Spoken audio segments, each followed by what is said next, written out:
पापा, नया घर बिल्कुल तैयार हो चुका है। सोच रहा हूँ कि वहाँ दिवाली पर शिफ्ट कर लूँ। सिद्धार्थ ने अपने पापा गोविंद प्रसाद जी से कहा। सिद्धार्थ गोविंद जी और सुधा का इकलौता बेटा है। सुधा वहीं पर बैठी मूक दर्शक बनी चुपचाप सुन रही है। पिछले कुछ दिनों से उसने किसी भी बात पर रिएक्ट करना छोड़ दिया था। नए घर की उमंग में सिद्धार्थ और उसकी पत्नी रिया दोनों बेहद खुश थे। सिद्धार्थ बहुत बड़ा अफसर है, रिया भी अमीर खानदान से ताल्लुक़ रखती है। गोविंद जी ने अपने घर को बहुत चाव से बनवाया था। कोठी, बाग, बगीचा सब कुछ था। परंतु जब सिद्धार्थ ने कहा कि उसने भी एक घर का सपना देखा है, अपने घर का, ये सुनकर गोविंद जी आश्चर्यचकित रह गए थे। अपना घर तो ये किसका घर है? नहीं पापा, ये घर आपका है।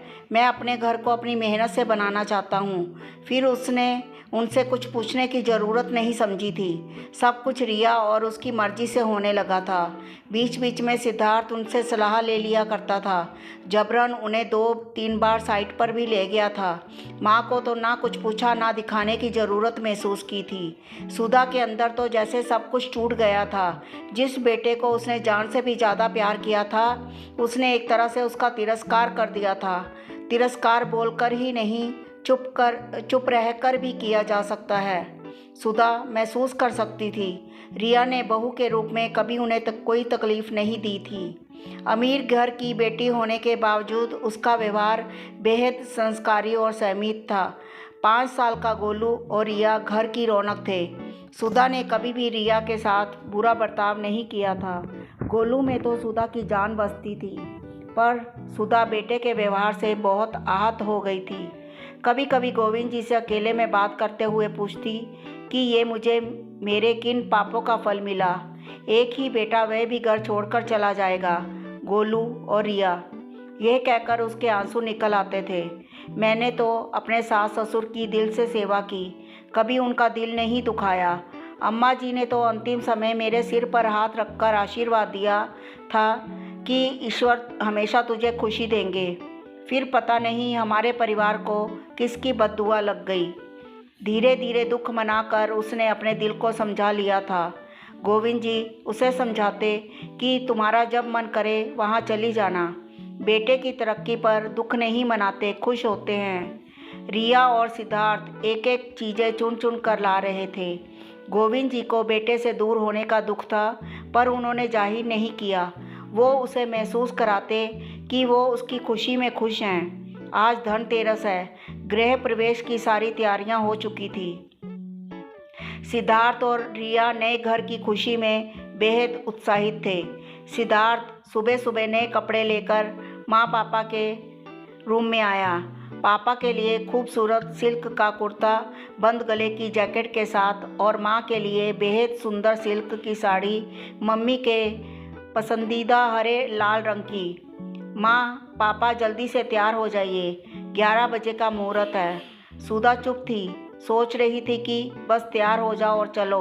अंदर जैसे कुछ ख़त्म सा हो गया, ना कोई उत्साह ना कोई खुशी। उसे जाकर सिर्फ खड़े होना है।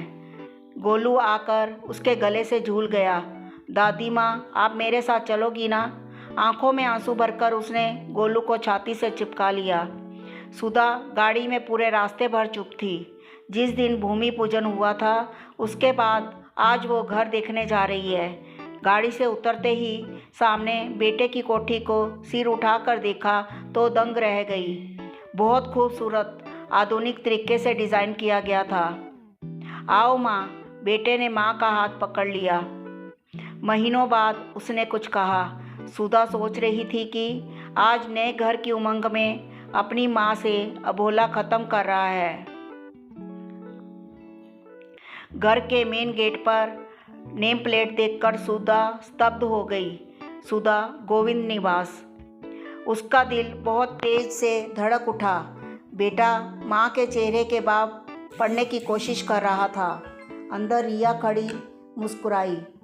आइए माँ, आपका नए घर में स्वागत है। ये लीजिए आपकी अमानत। रिया ने घर की चाबियां सुधा के हाथ में रख दी। बेटे ने माँ का हाथ चूम लिया। माँ, अपने नए घर में भगवान के लिए भोग अपने हाथ से बनाओ, पर प्रसाद मेरी पसंद का होगा। सुधा समझ ही नहीं पा रही थी क्या बनाऊं। सुधा की आंखों से आंसू टपक पड़े। हलवा बनाऊंगी मेरे कान्हा जी की और तेरी पसंद का। पहले अपना और पापा का रूम देख लो माँ। सुधा को लगभग खींचते हुए रूम में ले गया। सुधा देख रही थी उस रूम में सब कुछ उसकी पसंद का है। पापा के लिए रॉकिंग चेयर, उसके लिए सामने से खुलने वाली खिड़की, सुबह सुबह सूर्य की पहली किरण के दर्शन, सूर्य भगवान को नमन करना, ये उसका सपना था जिसे वह कभी सिद्धार्थ से कहा करती थी।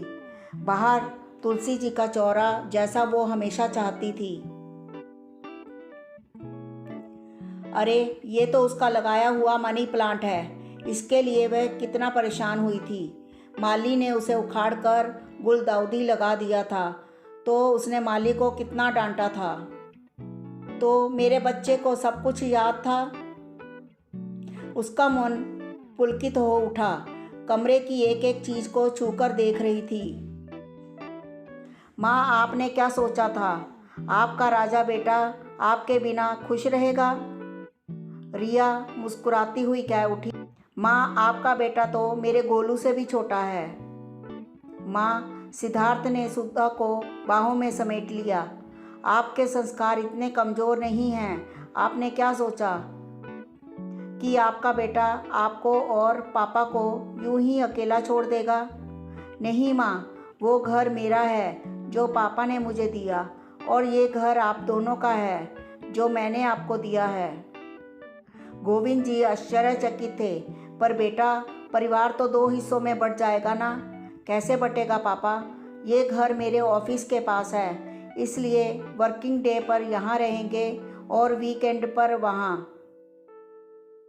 मैं दादी माँ के पास ही सोऊंगा। ऐसा कहकर गोलू दादी के आंचल में छिप गया। सुधा आंखों में खुशी के आंसू लिए अम्मा जी का हाथ अपने सिर पर महसूस कर रही थी। धन्यवाद।